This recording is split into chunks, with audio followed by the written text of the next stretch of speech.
Paquet. What a privilege to have you here with me this morning. I feel so privileged, you know. Elmarie wants to honor you. And this is just a little way that we want to honor you. You know, Boys High Pretoria has Elon Musk. Elmarie has you. So, Ulrich, we love you and we honor you and we're grateful that you are in Elmarie at this stage and that you come from Elmarie. So this morning I want you to tell us a little bit about yourself. I'm so honored. I almost don't know what to say. This town has meant so much to me and my family. We're currently stranded here in lockdown because me and my wife Teresa and little girl Annelie live in England, in Cambridge, and we can't go back. So we've spent the last 3 months already in Elmarie and we're still rolling. And it's been absolutely wonderful to be back home. So I live in Cambridge. I work in London. I used to commute there every day. I work for a company called Google, actually an affiliate company at Google called DeepMind, and we do artificial intelligence research. So as long as I'm home, that work is still continuing. Yes, we've seen in this period of lockdown that you've actually worked so hard. But it was a wonderful season in Elmarie. The sun was shining, it was raining, it was beautiful. And your little girl was playing outside. She came to the farm, she saw the ostriches, she saw the animals. And I don't know if you really want to go back to England. No, we're not sure. What about staying here? We're not sure either, but we'll cross that bridge when we get there. Okay, it would be lovely if you stayed in Elmarie. Okay, you gave me a list of questions that you thought we could discuss. I did give you a list of questions. It's because I have a bit of an agenda. Okay. So, because honestly, I don't know much about artificial intelligence, and I'd love you to tell me about it. Okay, maybe while you're asking that question, maybe I should tell everyone who's watching this interview what the agenda is.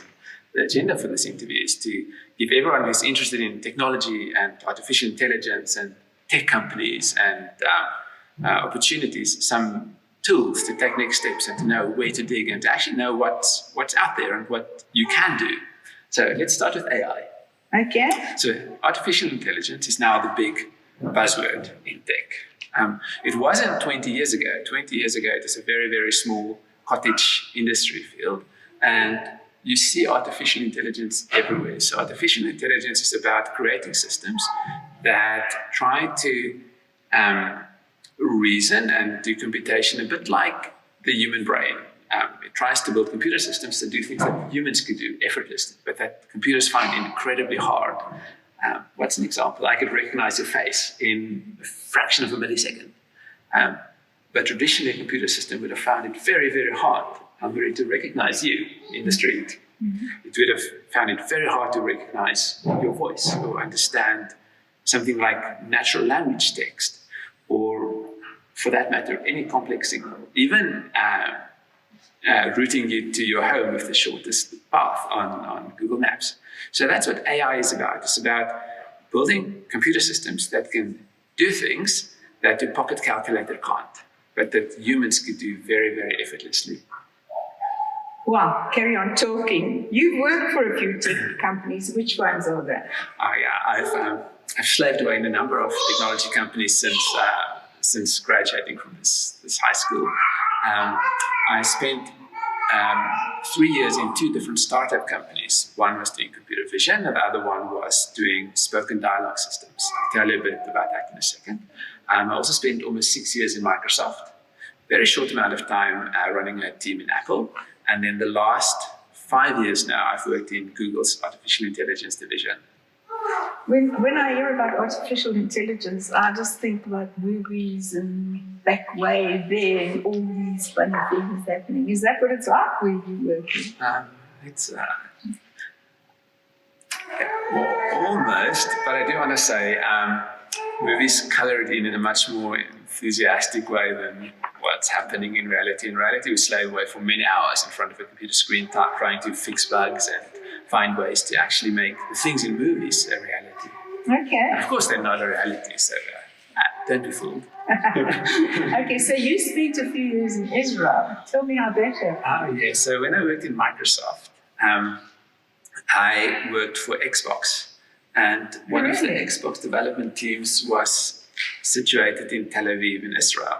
So for almost 4 years of my life, I had two offices. I had an office in Tel Aviv and an office in Cambridge in England.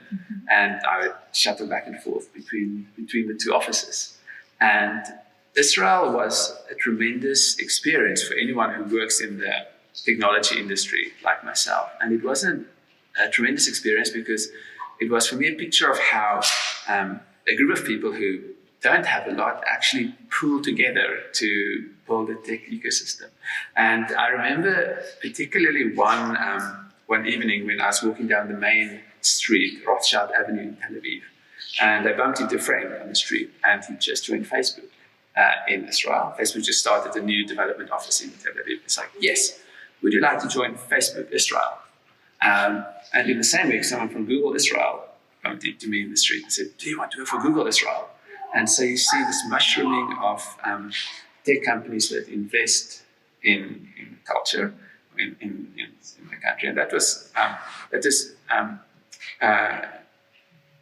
very interesting to see because it's the end result of a long line of different investments that they as a group of people have made into their people, tech-wise.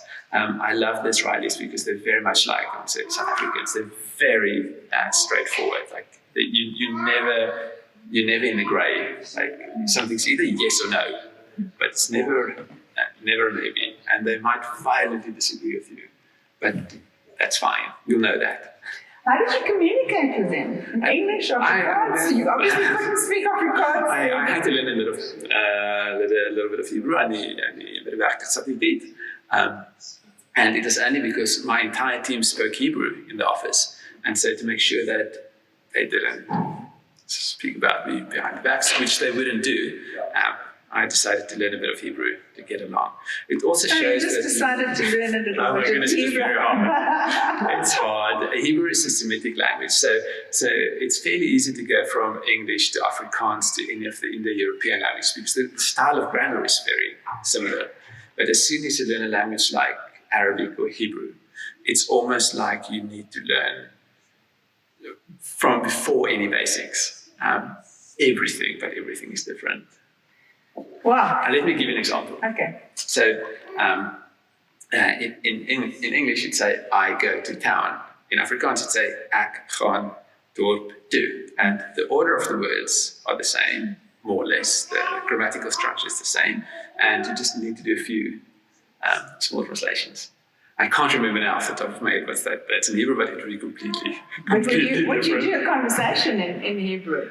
Yeah, was it basically just... 5 years ago, I could have found my way around and ordered a taxi and told him where to go and bought things in the shop and had a bit of a conversation. But I haven't spoken for 5 years because I haven't worked there since then. So, But you didn't lose your Afrikaans? No, I did not. Actually, we speak Afrikaans at home as first language, and I speak Afrikaans to my little girl as first language too. So. Okay, you matriculated at the Elmarie High School. Were there things from school that you took with you through life, or what did Elmarie High School mean to you? I think there are two answers. There's the great values that you learn in this high school. But there's another answer, which actually I found quite surprising later in life, and that's that many of the things I learned in high school I reused, many of the technical things I learned in high school. So I remember when we sat in Mrs. Botha's class doing mathematics and we had to factorize stuff and draw parabolas and learn about derivatives and so on. It sounded fairly useless at the time. It sounded like I was learning something that was technically interesting, but I would never reapply in my entire life. And now doing AI research, I actually use all of those tools every day. And I would not kid you if I tell you that I use high school maths for 8 hours every day. And what is interesting for me is how things that I never thought were relevant when I learned them were actually extremely applicable in various areas later in life. And the other thing that's extremely interesting is that many of the things or tools that you learn in high school are applicable in areas that don't yet exist. When I graduated here in the 1990s, AI was not a big thing. No one knew AI could even be so popular as it is today. And I'm sure that maybe for the high school students who are studying mathematics or science today, you are learning and you're getting tools that you'll apply in jobs that we wouldn't even be able to imagine as we sit here right now. Okay, having worked and studied overseas, what advice would you give to a non-English speaking South African? Yes.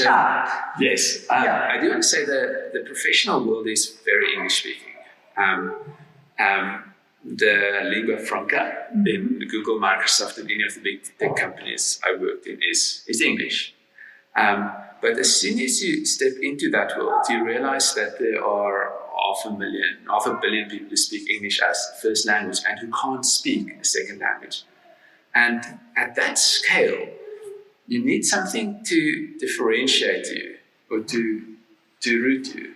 And I've met enough Americans who can only speak English as first language and wish they could speak another language. And I think any of the indigenous languages that we speak in South Africa is something that is extremely unique. That's a differentiating factor in the world out there that you only realize if you're in a world where everyone speaks English and people are looking for things that make you unique or that would make you stand out. So my advice for anyone who speaks Zulu or Afrikaans or any other language at home would be to educate your kid in Afrikaans or Zulu or Xhosa or any of the other South African languages. Make sure that they study in that home language in primary school, high school, and even, if it's possible, at university level. And yeah, it's my little speech. Dan moet ek sê, ons is geweldig trots op jou. En jy moet weet, dat Ermelo waardeer jou. En eintlik moet ek sê, hierdie lockdown of grendeltyd was vir ons lekker om jou bietjie in Ermelo te gehad het. En ons het gesien dat jy gewerk. Jy het dag en nag gewerk. Jy het by daai rekenaartjie van jou gesit. En ek dink, dit was ook maar tyd om met die tydzones te werk. Ja, tydzones is nog 'n interessante ding. Ja, en vandag is dit vir my so eer dat jy bereid was om met my te praat en hierdie onderhoud te doen. En meneer Skroei, Pichani Sizulu, so jy het my gevra om so 'n bietjie iets in Zulu te sê ook vir jou. En wat ek sien van jou is dat hoe langer jy van Suid-Afrika weg is, hoe meer Suid-Afrikaner word jy. Hoe meer kosbaar is dit vir jou om wat ook al die tradisies van jou land en jou agtergrond is te hou. En ek sien dit in die manier wat jou kleindogtertjie groot maak en hoe jy haar wonderlik stimuleer met die diere en al daai goed. En dit was vir my so lekker dat jy met haar hier gekuier het. En ek wil vir jou sê, jy het die beste vroukie uitgekies in die hele wye wêreld wat by jou was. En dit was lekker om haar op te leer ken hoe jy dit reg gekry het om 'n Suid-Afrikaanse meisie in Engeland te kry. Wie se broer op by Cambridge was, so nee, dit was baie goed geweest. En dankie dat jy haar Suid-Afrika te bring en hier kom kuier. Ulrich, dit is vir my voorreg om vandag met jou te praat en ek hoop dit wat jy sê gaan iemand aanmoedig om in jou veld in ook te gaan. En vir my om 'n bietjie meer te leer van artificial intelligence, want vir my is daai Google Maps baie lekker as ek wegraak, iewers in die stad of wat ook al, en nou besef ek dis alles artificial intelligence, maar baie dankie, en mag hierdie koue tyd nog so rukkie hou, dat jy nog so bietjie in Suid-Afrika, maar vertel my nie, as jy in Suid-Afrika moes bly, dat jy nie terug kon gegaan het in Engeland toe, of oorsee kon gegaan het, nie vanweer COVID, want ons mag nog nie uitvlieg nie, en ons mag nog nie dit nie, en ons mag nog nie dit nie. Het jy enige plan wat jy in Suid-Afrika sou doen? Ja, as ek 'n paar jaar hier sou bly, watse projekte sou ek aanpak? Ek het regtig lank daaroor gedink. Die een ding wat ek sou gedoen het, is ek sou 'n Raspberry Pi Club begin het. Raspberry Pi Club? So, wat is 'n Raspberry Pi? Dit is 'n rekenaartjie wat basies 'n moederbordjie is. 'n Moederbord is 'n dingetjie binne jou rekenaar en dit is so groot soos 'n kredietkaart. Dit kos $10. Jy kan dit inprop teen 'n sidebord en jy kan 'n skermpie daaraan sit. En mense gebruik dit vir enigiets. Jy kan 'n Raspberry Pi en 'n ballon opsit en dit kan vir syne van bo die lug af afstuur. En dit is deesdae 'n mikrorekenaartjie wat mense in Engeland veral gebruik om kinders te leer van elektronika, van kode skryf. Die kinders kan dit in enige manier gebruik. Hulle kan dit op 'n ding sit met filletjies, hulle kan dit daar's is 'n manier om dit te gebruik om 'n sogenaamde controller te skryf. En as dit breek, dan kan jy nog $10 spandeer of jy kan 20 daarvan koop. As jy wil, as jy regtig iets interessants wil doen. Ek het gesien hoe clubs in Engeland laerskoolkinders aanmoedig om hulle hande vuil te kry in die rekenaarwêreld met hierdie goedkoop rekenaartjies. En ek dink daar's 'n baie nou verskil wat ek dink ons moet besef. En dit is dat as jy kinders leer om op 'n iPad te werk en jy leer hulle om knoppies te druk en goeders, dan leer jy hulle om 'n rekenaargebruiker te wees. Maar jy leer hulle nooit om 'n rekenaarskepper te wees nie. En ek dink wat ons eintlik wil doen is vir ons kinders leer om skeppers te wees van nuwe dinge. En hierdie ons sal hooplik dalk die Raspberry Pi se beta URL op die onderhoud sit. Min of meer hierso. Maar dit is 'n praktiese manier wat ek gesien het mense net in Engeland by mekaar kom as clubs en kinders die mees ongelooflike goedertjies bou en self kodeer in elektronika. So as ek nog 'n jaar of 2 of 3 in armoede gebly het met lockdown, sal ek een ding gedoen het en dit is om 'n Raspberry Pi club te begin. Well, for the English-speaking people who didn't understand what you said, then you don't want to repeat everything. Let me there, just but give you the high level. thing there. For everyone else who don't speak Afrikaans, we want our kids not to be users of technology. So what's a user of technology? A user of technology is someone who knows how to press all the buttons on an iPad. We want our kids to eventually be creators of technology. And the learning paradigm to be a creator of technology instead of just a user of technology is very different. So how will you teach your kids to be a creator of technology? How will you teach them to be good at electronics, at coding, at being creative, at building their own things at quite a cheap cost? And I told Elmarie that if I were to stay in Ermelo for another few years, if lockdown in England's really going on forever, I would start a Raspberry Pi club. Just very briefly what it is. It is a very small computer, very cheap one, 10 to 20 US dollars at most, that anyone could code in and that anyone could use to build any interesting devices on the farm, in the street, or you get little tiny cameras, cheap $5 cameras that you can plug into these devices if you want to turn it into your own camera, etc. I would run that as a club. Wonderful. Are you going to give the link to this Raspberry Club? I'll get the link on the video. Okay. And just shortly, I know this clip is a bit long now, but shortly, just tell me about the animals, the tracking of the wildlife that you are doing, which is so exciting. Oh, yes. So I'm involved in another AI project in the Serengeti. And it's a project where we use artificial intelligence to do conservation management.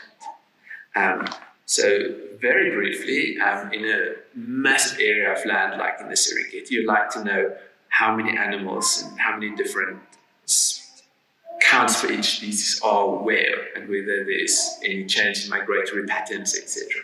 So instead of letting someone do a manual count, a new trend in conservation is to tie a camera to a tree, a bit like a security camera, but you do hundreds of these cameras across a big area in the Serengeti.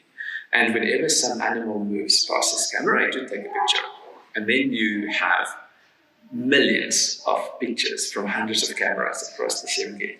And of course, all of these images that contain or may not contain animals, etc., have to be processed.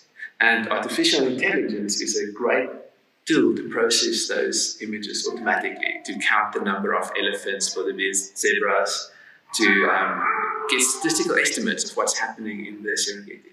And actually, if you're interested in Raspberry Pis, this is something you could build with a Raspberry Pi as well, and put it up in your back garden. Well, that will help for security as well, I suppose. It will, and your children will build it themselves. Okay.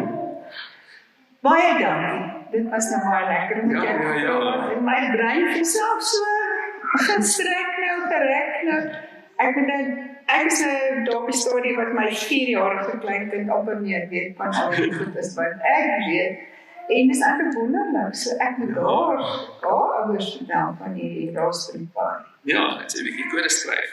Well, to everybody who listened to this, Emma is very proud of this young man who grew up in front of us, and we see how he's going far and wide in this world with that brain of his. Thank you very much, Ulrich. En almal wat kyk, almal van Elmarie, ek's regtig lief vir julle, ek en my vrou en my dogtertjie. Dankie vir alles wat julle in ons lewens ingebou het. Ons waardeer dit regtig baie. En soos ek Elmarie gesê het, al die gereedskap wat mens kry en die waardes, besef jy miskien nie wat dit werd is as jy 17 is nie, maar as jy oor 40 is.